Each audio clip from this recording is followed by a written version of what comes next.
Compounds నుంచి most important question. అదే విధంగా చాలా చాలా ఈజీ క్వశ్చన్ కి ఆన్సర్ ఈ రోజు నేర్చుకుందాం. ఇక్కడ మనకి homoleptic complexes and heteroleptic complexes గురించి అడుగుతారు. వెరీ ఇంపార్టెంట్ 4 మార్క్స్ క్వశ్చన్ ఇది. Homoleptic complexes and heteroleptic complexes. We know very well homo means what is homo? Homo అంటే ఏంటి? సేమ్. homo అంటే ఏంటి? సేమ్. hetero అంటే different. homo అంటే సేమ్, hetero అంటే different. So homoleptic complexes అంటే complexes in which metal is bound by only one kind of ligands. For example, ఒక example తీసుకుందాం. మనకు బాగా తెలిసిన ఎగ్జాంపుల్ తీసుకుందాం. వెర్నర్స్ థియరీ నేర్చుకున్నాం కదా. వెర్నర్స్ థియరీలో కోబాల్ట్ యొక్క కాంప్లెక్సెస్ ఏముంటాయి?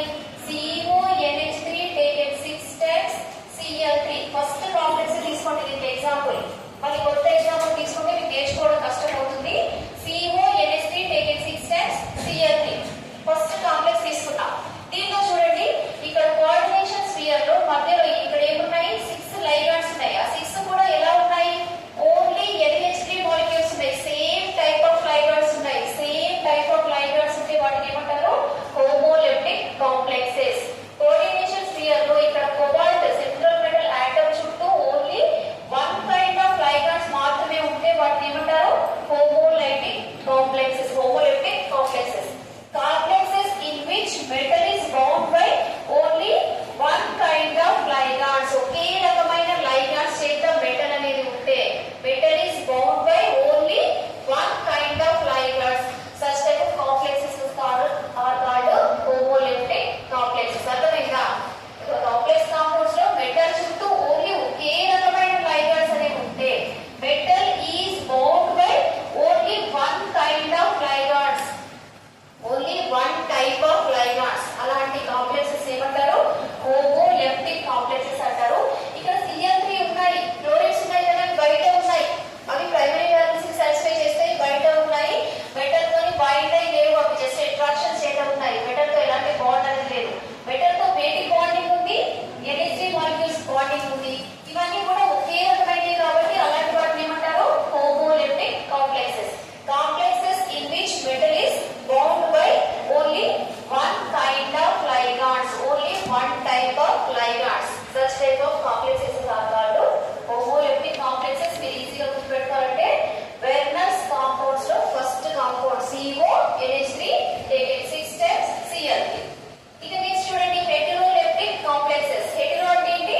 డిఫరెంట్. సేమ్ ఇందాకలాగే కాకపోతే ఇక్కడ more than one kind of ligands. లేదంటే మీరు different types of ligands. Metal is bound by ఇక్కడ ఏమన్నా only one kind of ligands అన్నా. ఇక్కడ డిఫరెంట్ కైండ్ ఆఫ్ ligands లేదా more than one kind of ligands. అంటే వేరు ligands చేత బౌండ్ అయి ఉంటే అలాంటి వాటిని హెటెరోలైటిక్ కాంప్లెక్సెస్ అంటారు. ఎగ్జాంపుల్ వెర్నర్స్ థియరీలో నెక్స్ట్ కాంపౌండ్ తీసుకోండి. ఎగ్జాంపుల్ CONH ఇక్కడ 5 తీసుకోండి, ఒక Cl ని లోపల వేయండి, 2 Cls బయటకు వచ్చేసినాయి. ఇప్పుడు ఈ కోఆర్డినేషన్ స్ఫియర్ లో కోబాల్ట్ చుట్టూ 5 NH3 మాలిక్యూల్స్ ఉన్నాయి, ఒక క్లోరిన్ ఉంది. అంటే క్లోరిన్ కూడా ప్రైమరీ బ్యాలెన్స్ ని సాటిస్ఫై చేస్తుంది, సెకండరీ బ్యాలెన్స్ ని సాటిస్ఫై చేస్తుంది. ఇక్కడ బాండింగ్ అనేది ఉంటుంది, ఒక బాండ్ ఉంటుంది క్లోరిన్ కి కోబాల్ట్ కి మధ్య. సో ఇక్కడ కోబాల్ట్ అనేది NH3 మాలిక్యూల్స్ కలిగి ఉంది. అలాగే క్లోరిన్ ని కూడా 2 టైప్స్ ఆఫ్ లైగాండ్స్ ఉన్నాయి. ఇక్కడ ఓన్లీ వన్ టైప్ కాకుండా డిఫరెంట్ టైప్స్ ఆఫ్ లైగాండ్స్ ఉంటే అలాంటి కాంప్లెక్సెస్ ఏమంటారు? హెటెరోలెప్టిక్ కాంప్లెక్సెస్ అంటారు. ఒక కాంప్లెక్స్ లో మెటల్ చుట్టూ డిఫరెంట్ టైప్ ఆఫ్ లైగాండ్స్ ఉంటే అలాంటి వాటిని ఏమంటారు? హెటెరోలెప్టిక్ కాంప్లెక్సెస్ అంటారు. ఎగ్జాంపుల్ ఏంటి?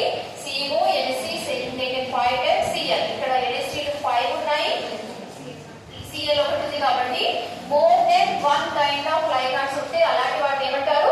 హెటెరోలెప్టిక్ కాంప్లెక్సెస్.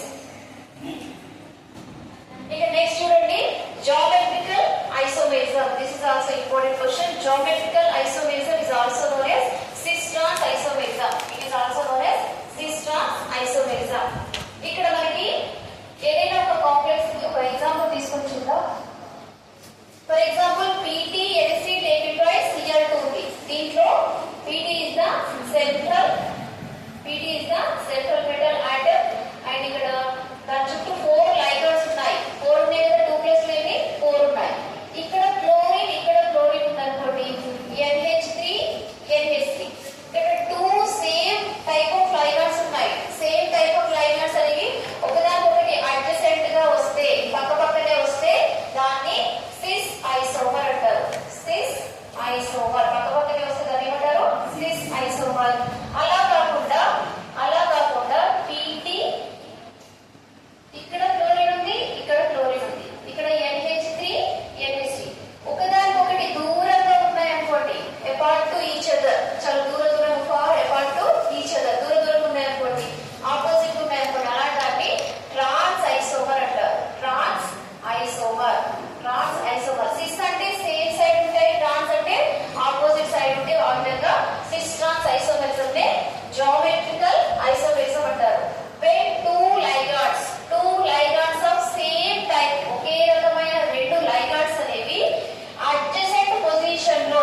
సెకండరీ వాల్యూస్ ఎంత అంటే 6.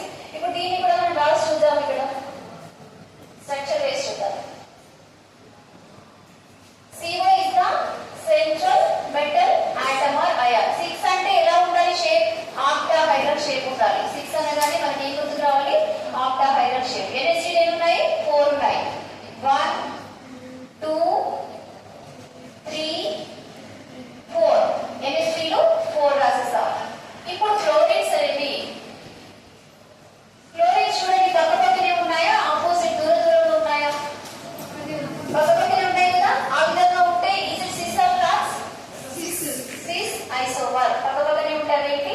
cis isomer. ఇంకొకటి చూద్దాం మరి. ఇక్కడ కూడా 6 లైన్స్ ఉన్నప్పుడు ఆక్టాహైడ్రల్ షేప్ రావాలి. NH3 4 ఉన్నాయి కదా. 1 2 3 4. ఇంకా 2 ఏమున్నాయి? క్లోరిన్స్. ఇప్పుడు నేను ఇక్కడ రాస్తాను chlorine. Cl. Chlorine atoms are apart to each other. చాలా దూరం దూరం ఉన్నాయి కదా, ఆపోజిట్ ఉన్నాయి కదా. ఉంటే ఏమనాలని? ట్రాన్స్ ఐసోమర్. ఈ విధంగా మనకి కోఆర్డినేషన్ నంబర్ 6 ఉంది. ఆక్టాహైడ్రల్ షేప్ ఉన్న కాంప్లెక్సెస్ ఈ జియోమెట్రికల్